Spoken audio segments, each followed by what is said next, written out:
Hello दोस्तों, मेरी YouTube channel में आपका स्वागत है। दोस्तों, आज की वीडियो में हम चर्चा करेंगे साइंस और जीके के कुछ महत्वपूर्ण प्रश्न। दोस्तों, मैं जितने भी प्रश्नों पर चर्चा करूंगा वे सभी प्रश्न आर्मी परीक्षा के लिए महत्वपूर्ण होंगे। दोस्तों, मैं पहले प्रश्न से शुरुआत करता हूं। प्रश्न है, भारत का क्षेत्रफल भारत का क्षेत्रफल की दृष्टि से कौन सा स्थान है? यानी कि पूरे विश्व में, संपूर्ण विश्व में जो अपना भारत है उसका क्षेत्रफल की दृष्टि से कौन सा स्थान है? तो दोस्तों, यदि मैं क्षेत्रफल की दृष्टि से बात करूं तो भारत का 7वां स्थान है। कौन सा स्थान है? 7वां स्थान है। तो आपको प्रश्न ऐसे भी पूछ सकता है कि 1 नंबर पे कौन सा है? तो 1 नंबर पे दोस्तों है रूस। क्या है? रूस है। क्षेत्रफल की दृष्टि से विश्व का सर्वाधिक सबसे बड़ा देश कौन सा है? रूस है। 2 नंबर पे दोस्तों कनाडा है। 3 नंबर पे है अमेरिका और 4 नंबर पे है चीन और 5 नंबर पे है ब्राज़ील और 6 पे है ऑस्ट्रेलिया और उसके जस्ट बाद 7वें नंबर पे है अपना भारत। तो दोस्तों, क्षेत्रफल की दृष्टि से भारत का विश्व में कौन सा स्थान हो गया? 7वां। अगला प्रश्न है, किस विटामिन को हार्मोन भी कहते हैं? तो दोस्तों, प्रश्न है कि कौन सा विटामिन है जिसको हार्मोन भी कहते हैं? तो दोस्तों, ये जो विटामिन है ये अपने शरीर के जो मूलभूत पोषक तत्व हैं उनमें सम्मिलित होता है। तो विटामिन एक ऐसा विटामिन भी है जिसको हार्मोन भी बोल सकते हैं। तो दोस्तों, वो विटामिन है डी, यानी कि विटामिन डी है उसको हार्मोन भी कहते हैं। तो विटामिन डी से बोलूं तो विटामिन डी का रासायनिक नाम क्या है? तो दोस्तों, विटामिन डी का रासायनिक नाम है कैल्सीफिरोल। विटामिन डी का रासायनिक नाम क्या है? कैल्सीफिरोल है। और दोस्तों, ये विटामिन डी जो है वो सूर्य के प्रकाश में सर्वाधिक होता है। जो सूर्य की किरणें होती हैं कच्ची, उनमें विटामिन डी का सर्वाधिक स्रोत है। अब दोस्तों, विटामिन डी की यदि अपने शरीर में कमी हो जाए तो कौन सा रोग हो जाएगा? तो दोस्तों, यदि मैं बच्चों की बात करूं तो विटामिन डी से रिकेट्स हो जाएगा, जो कि जिसको बोलते हैं सूखा रोग। बच्चों में हो जाएगा रिकेट्स, तो बूढ़ों में हो जाएगा ऑस्टियोमालाइसिस। कौन सा हो जाएगा? ऑस्टियोमालाइसिस। अब प्रश्न नंबर 3 है, भारत का क्षेत्रफल की दृष्टि से विश्व में कितना प्रतिशत है? क्या बोल रहा है कि भारत का क्षेत्रफल विश्व का कितना प्रतिशत, यानी कि संपूर्ण विश्व यदि 100% है तो उसमें अपना भारत कितना प्रतिशत है?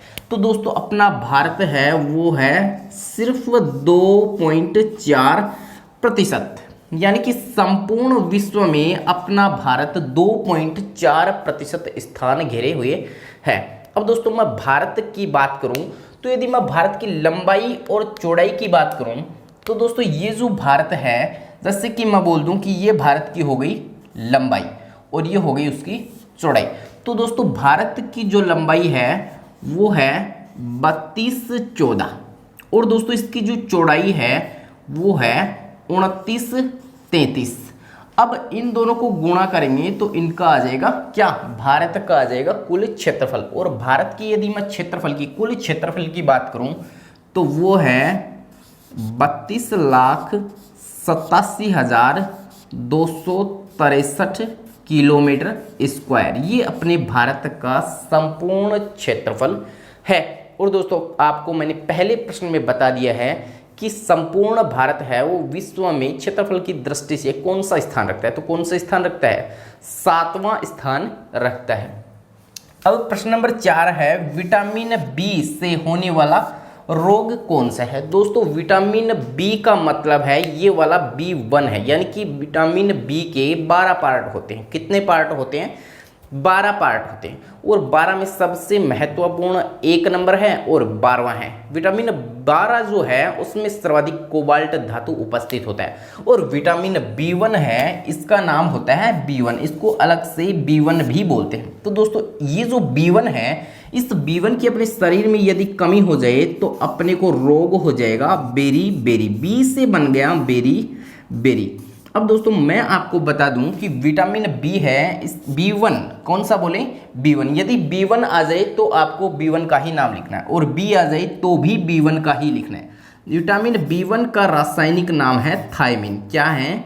थायमिन। और यदि आपसे पूछ ले दोस्तों विटामिन ए का रासायनिक नाम, तो विटामिन ए का रासायनिक नाम है रेटिनोल। और आपको पता है विटामिन ए से अपने शरीर में रतौंधी रोग हो जाता है, यानी कि इसकी कमी हो जाए तो अपने शरीर में आंखों से संबंधित रतौंधी रोग हो जाएगा।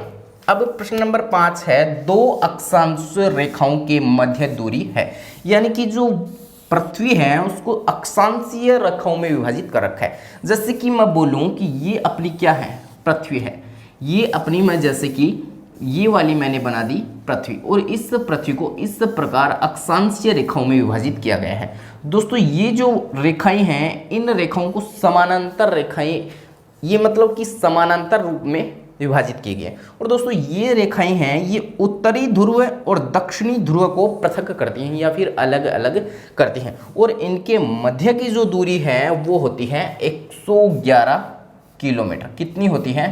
111 किलोमीटर। यानी कि अक्षांशीय रेखाओं के मध्य, दो रेखाएं अक्षांशीय लूं और उनके मध्य की दूरी देखूं तो आएगी 111 किलोमीटर। और दोस्तों आपसे कोई पूछे कि पृथ्वी पर अक्षांशीय रेखाओं की संख्या कितनी है, तो दोस्तों इनकी संख्या है, उत्तरी गोलार्ध में जाएं तो 89 मिलेंगी, और दक्षिणी गोलार्ध में जाएं तो भी 89 मिलेंगी, और प्लस एक मध्य वाली जिसको बोलते हैं भूमध्य रेखा या फिर विषुवत रेखा। तो कुल मिलाकर इनकी संख्या हो जाएगी 179। यानी कि इस लाइन के ऊपर की साइड जाएं तो मिलेंगे आपको 89, और नीचे की साइड जाए तो भी 89, और एक इसको भी सम्मिलित कर लूँ बीच वाली को तो ये कुल हो जाएंगे 179।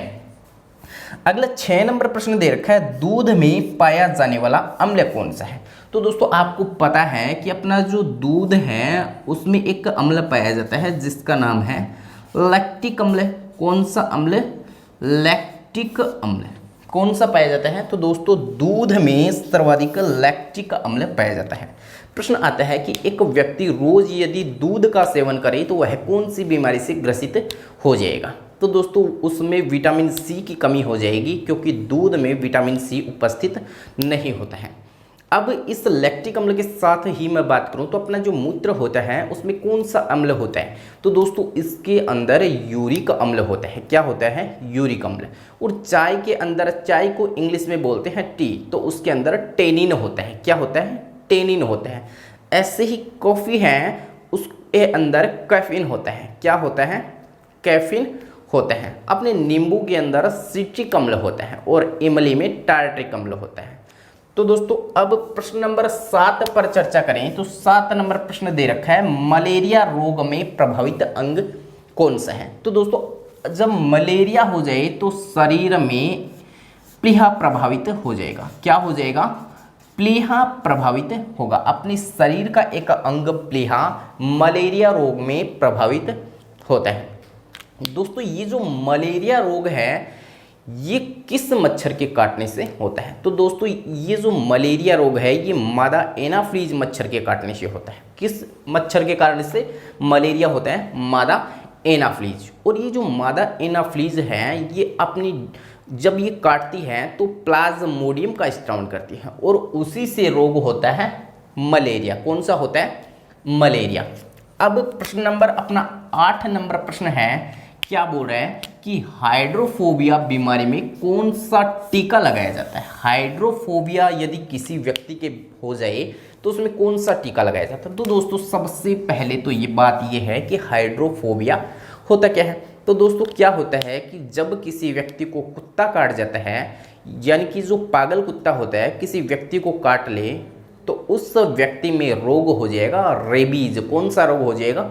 रेबीज। और ये रेबीज रोग है ये रेहब्डो वायरस से होता है, यानी कि कुत्ते, पागल कुत्ते की लार में उपस्थित रेहब्डो वायरस जब व्यक्ति के शरीर में प्रवेश करता है तो उस व्यक्ति में रेबीज रोग हो जाता है। और जब ये रेबीज रोग हो जाता है तो उस व्यक्ति को जल से, पानी से डर लगता है, यानी कि उसके गले में कुछ कड़ा महसूस होता है या फिर उसको गले में दर्द होता है, यानी कि उसके मुंह से कुछ भी अंदर नहीं जाएगा। क्योंकि दोस्तों ये जो रेबीज रोग है इसमें जल से डर लगता है, यानी कि पानी से उस व्यक्ति को डर लगने लग जाता है। चाहे कोई पशु भी हो उसको भी उस पानी से डर लगेगा। अगर पानी से डर लगेगा तो पानी को बोलते हैं हाइड्रो, तो हाइड्रो से नाम निकल गया हाइड्रोफोबिया। और फोबिया का हिंदी में अर्थ होता है डर लगना। यानी कि उस व्यक्ति को किससे डर लगेगा, हाइड्रो यानी पानी से क्या लगेगा, डर लगेगा, और डर लगेगा तो कौन सा बीमारी हो जाएगी, तो उसको रेबीज हो जाएगा। तो रेबीज का ही टीका लगाएंगे उसे। किसका टीका लगाएंगे, रेबीज का टीका उसको लगाएंगे। आपको कोई पूछे कि रेबीज रोग में कौन सा वायरस होता है, तो दोस्तों इसके अंदर होता है रेबिडो वायरस। आपसे कोई पूछे कि पागल कुत्ते के काटने से कौन सा रोग होता है, तो उससे होता है रेबीज।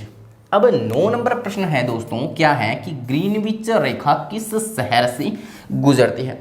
ग्रीनविच रेखा, कौन सी रेखा, ग्रीनविच रेखा, जिसको बोलते हैं GMT। क्या बोलते हैं, GMT।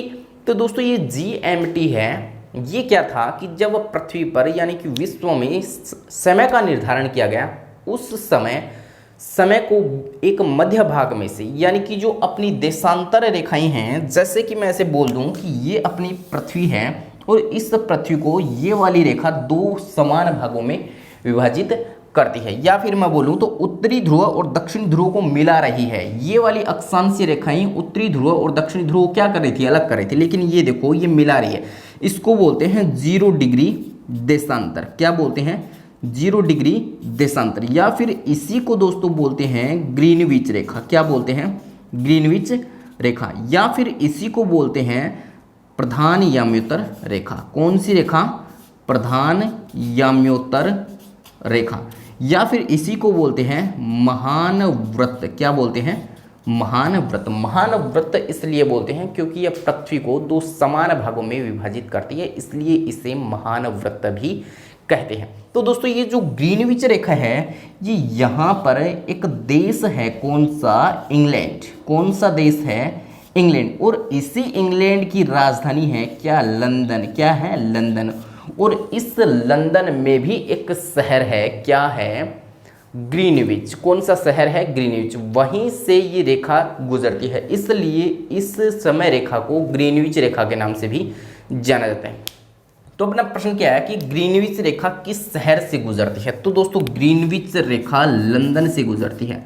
यदि लंदन आपको ऑप्शन में मिले तो लंदन करिएगा, वरना ग्रीनविच होगा, लेकिन आपको लंदन ही मिलेगा, क्योंकि प्रश्न पूछेगा तो प्रश्न में उत्तर आपको बिल्कुल भी नहीं देगा। यदि ग्रीनविच दिया तो आपको पता चल जाएगा कि ग्रीनविच, फिर प्रश्न ही नहीं बनता है, इसलिए आपको वहाँ पर लंदन देगा या फिर उस देश का नाम पूछेगा। अब प्रश्न नंबर 10 है कि कर्क रेखा भारत में कितने राज्यों से होकर गुजरती है। तो दोस्तों ये जो कर्क रेखा है, ये भारत में कितने राज्यों से होकर गुजरती है, तो इसका उत्तर हो जाएगा कि कर्क रेखा भारत में 8 राज्यों से होकर गुजरती है। और इसकी यदि आपको 8 राज्यों के नाम याद करने हैं तो आप मेरे वीडियो की प्लेलिस्ट में जाकर देख सकते हैं। एक मैंने कर्क रेखा पर एक वीडियो बना रखा है, उसको ट्रिक से प्रत्येक राज्य का नाम और इस कर्क रेखा की पूरी जानकारी दे रखी है। आपको एक महत्वपूर्ण प्रश्न बता दूं कि जो कर्क रेखा है वो भारत में एकमात्र नदी माही, जो कि राजस्थान में है, इस कर्क रेखा को 2 बार काटती है, यानी कि वह उल्टे यू आकार में बहती है, गुजरात से निकलती है और गुजरात में ही प्रवेश कर जाती है। और ये जो कर्क रेखा है इसको बोलते हैं 23.5 डिग्री रेखा। तो दोस्तों ये थे आज की वीडियो के कुछ महत्वपूर्ण प्रश्न। यदि आपको मेरा वीडियो अच्छा लगा तो आप इसे चैनल को सब्सक्राइब करें और मुझे कमेंट करके अवश्य बताएं। धन्यवाद।